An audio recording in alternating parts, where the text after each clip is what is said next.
Max Keiser's our guest, max-keiser.com. We're going to get into the casino gulag. The latest developments on that front, the economy we're phasing over to coming up. But Max, I want to get into British government to seize all paychecks. That's up on Infowars.com, our detailed article. CNBC has its own headline about how good it is. UK proposes all paychecks go to the state first. But before we get to that, when do you see gold going up above 1,300, 1,500, 2,000? Well, it's been appreciating at about 21% a year for the past now 9 years, and so that's the path that it's on. I think that we can look forward to seeing it make those types of moves. So let's call it 20%. So you're talking $500-600 a year at this point. And, just keeping making leaps and bounds, continuing to go higher. Yeah, I mean, it's exponential. Once it gets to 2,000, then it jumps quickly to 3,000. Well, yeah, once it'll attract that retail investor. There'll be a buying panic. It'll overshoot. I mean, the fair market value for gold is probably somewhere between 5,000 and 10,000, but it'll overshoot, just like the housing market overshoots, the .com overshoot. All markets overshoot both on the upside and the downside. The real estate market in America, the fair market value is probably 20% down from where it is now, but it'll overshoot. It'll go down to another 50 or 60%. But as usual, the yuppies won't invest till right at when the bubble's about to burst. Well, they'll be, the classic sign is when, you're jumping a cab and the cab driver's talking about all the gold they're buying. I mean, people think that gold is widely owned at this point. Because when the shoe shine boy's telling you to buy gold, get out. Yeah, this is a thing. At some point when it becomes just, like the .com craze, I remember Barbara Streisand was calling our office to buy shares of, it just became an insane mania, like the .com mania. Gold should get into a .com mania, which means it's going to overshoot on the upside. It's a very limited supply. There's less than $3.5 trillion of available gold. There's $700 trillion in bad derivatives and bad debt. Try forcing, hundreds of trillions of dollars worth of bad debt through a very small aperture, which is the current gold price, and something's got to give, and that's the price. So you're talking about $3,000 an ounce gold in 5 years? Well, I'm just saying that 3,000, he said 18.2. I mean, I'm looking for just... You get into a sucker's game when you start to try to pick the price and the time because you say, well, I've got time, and I'm going to wait, and I'll buy it right before it moves. That's a sucker's play. The thing to do is just to steadily accumulate a position every month, every quarter. Just keep accumulating. If you just followed that simple strategy for the last 8 years, you would have the best performing asset by a factor of several 100% over almost every other asset out there. It's now right at 4 times what it was, but again, the yuppies don't get involved because they're so smart. Just have a steady accumulation pattern and let the market work for you. Don't work for the market. You do your steady accumulation, let this thing play out, and you'll see where it's going. Don't try to double guess it or outguess it or trade it. Let's shift gears now. Talking about gulag.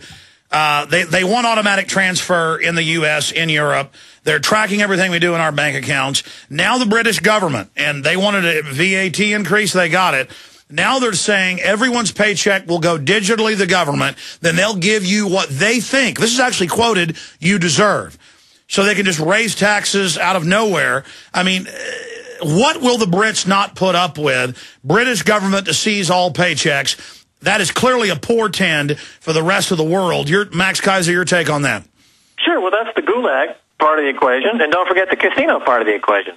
Okay, but clearly the gulag is alive and well in Britain, and the government going through this phase of taking your pay and then allocating your pay is a step toward pure command and control economy. Hugo Chavez Stalin didn't even do that. They're very frightened because the banks are still going to announce, this should tell you that the banks are still going to announce massive write-downs in the next 6 to 12 months. The biggest banks in the world are obviously about to say that they have another $15 to $20 trillion in bad debt. So they not only need your pension fund, they now need your entire paycheck, and if you don't like it, a SWAT team will drop by.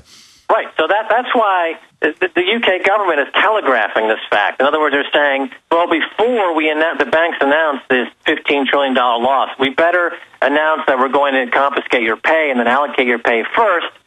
This way, it'll take the sting out of having lost your entire net worth in your economy. And then they could turn those giant pools into derivatives again. Of course. Well, that's the play to Well, stay there. Explain it to us when we come back, Max. This is key.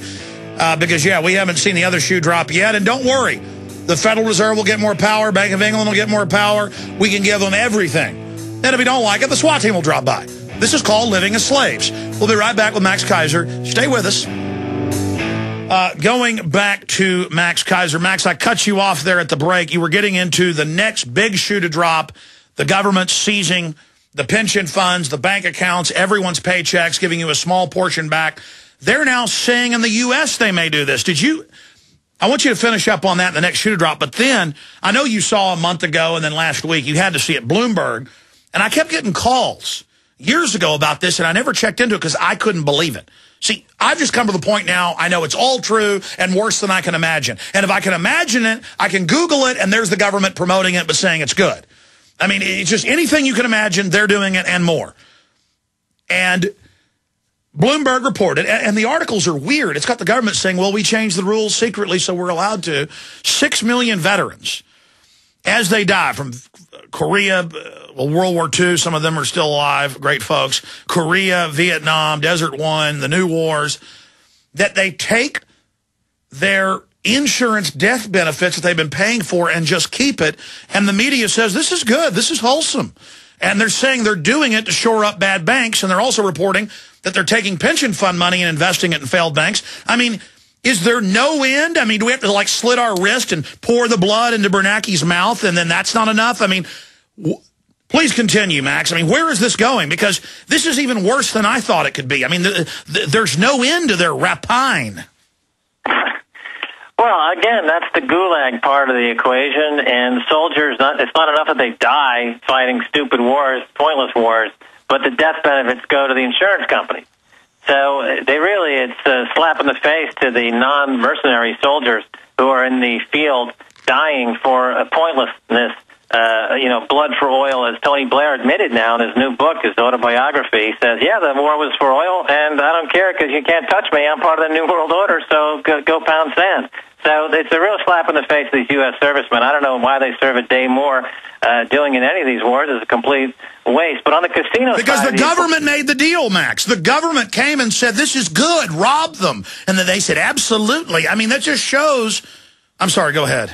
Yeah, well, that's on the gulag side. So, I mean, throughout history, that's been a trick governments have used to entice young men to go die for oil companies or the oligarchy. That's no big surprise there. But what's fascinating to me is on the casino side of the casino gulag. Now, I've talked about Farmville before in this virtual currency Zynga. There was a story out last week where people who have become addicted to Farmville are buying the virtual currency for $500 in U.S. dollars cash to finance their addiction.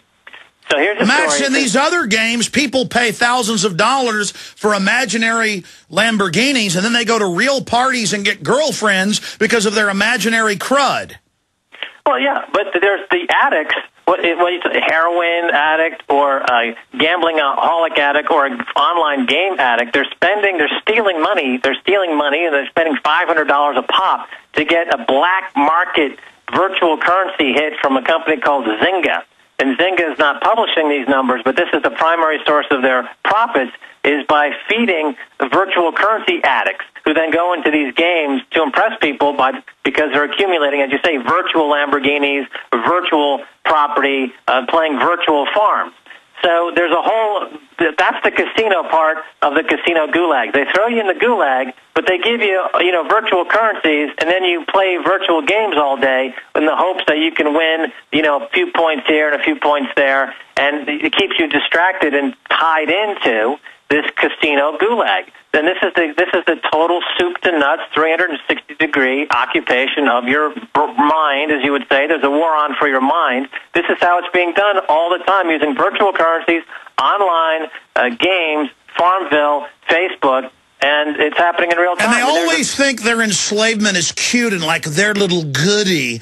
And those of us that criticize it, we're just not in on the trendiness, Max. Well, I sent you that video of this guy who was promoting the fact that in the future, everything will have a camera, a online wireless connection, and a database connection. So every time you brush your teeth, you'll get a credit from the toothpaste company. Every time you eat your... And I told you last time about those drugs. When the drugs wear off in your blood, it sends a chemical reaction to a patch on your skin, which then sends a text message to your phone that you should take another pill. No. They've already got pills that have a wireless system in it. And, that's right. And again, they're saying if you want a job, you're going to have to put up with this surveillance. I mean, they're hardwiring a new environment where to survive, we literally are merged with a matrix. Well, here I'll make the following prediction. They'll figure out how to put a phone line through an umbilical cord to a fetus and get fetuses to rack up virtual debts to the point where they abort themselves to escape prenatal bankruptcy. Well, actually, I remember 10 years ago, the state of Oregon started pre-drugging children in utero, and then at birth putting them on probation, and now England does that. The babies, it was at age 2, now at birth, if their parents were ever involved in any crimes, they then say genetically they're criminals. And so, yes, this is the new system. So, I'd like to see somebody come out against this, because I'm against the casino gulag, and I'm for the rights of the unborn not to indebt themselves to the point of aborting themselves to avoid a credit card default at the Visa or the MasterCard. But there'll be a monetized mass fetal opt-out fund that they'll monetize with derivatives to pay for it. Of course, Goldman Sachs will come up with a fetal pre-abortion collateralized debt obligation that they'll sell to Citibank, and then they'll sell it on to some... By the way, we're not joking. I saw writing you did 8 years ago where you predicted they would start betting on terror attacks. Then they used your technology to come out with the virtual terror attack to actually make money off the terror attacks. The Policy Analysis Market, PAM, John Poindexter, of the Department of Defense, came out with that market. They tried to launch it publicly. They shut it down. The outrage was in the press. They still run it behind the scenes. They try to make a market in terror attacks. And, of course, insider trading is rife on Wall Street. People make money by trading in inside information. So, too, in the terror market. When you see a big terror event, it's because the insiders are trading on inside information to make a killing on the offline terror futures market, of course. Well, right when they were about to do the global rollout of naked body scanners, the State Department was ordered by the CIA on record to put the underwear bomber on the plane, and he was protected, and that was confirmed. So that was the little fear rollout. I mean, it's all staged. Well, the theology that guides it is market fundamentalism. They believe that the market is their God, the market is always right, and it's America's fundamentalist ideology. It's as dangerous as any Islamic fundamental extremism. It's American market fundamentalist extremism. Okay, we're almost out of time, and I promised to... Sorry, go ahead. I'm saying it guides Obama, Geithner, Summers, and Bernanke. They're all market extremist, fundamentalist, market worshipping zealots and ideologues. All right, let's play this clip from a video game conference where they're now talking about exactly what you predicted. Here it is. Sensors everywhere detecting so many things in your life. And these things are going to be able to be used for gameplay. So, we're moving on a road towards disposable technology. If anyone here ever bought a Furby, right? The Furby costs like $20, $30. It has more technology in it than they used to put a man on the moon. And many people have now thrown out their Furbies because it's kind of dumb and they throw it out. It's disposable technology. We're, before too long, going to get to the point where every soda can, every cereal box is going to be able to have a CPU, a screen, and a camera on board it, and a Wi-Fi connector so that it can be connected to the internet. And what will that world be like?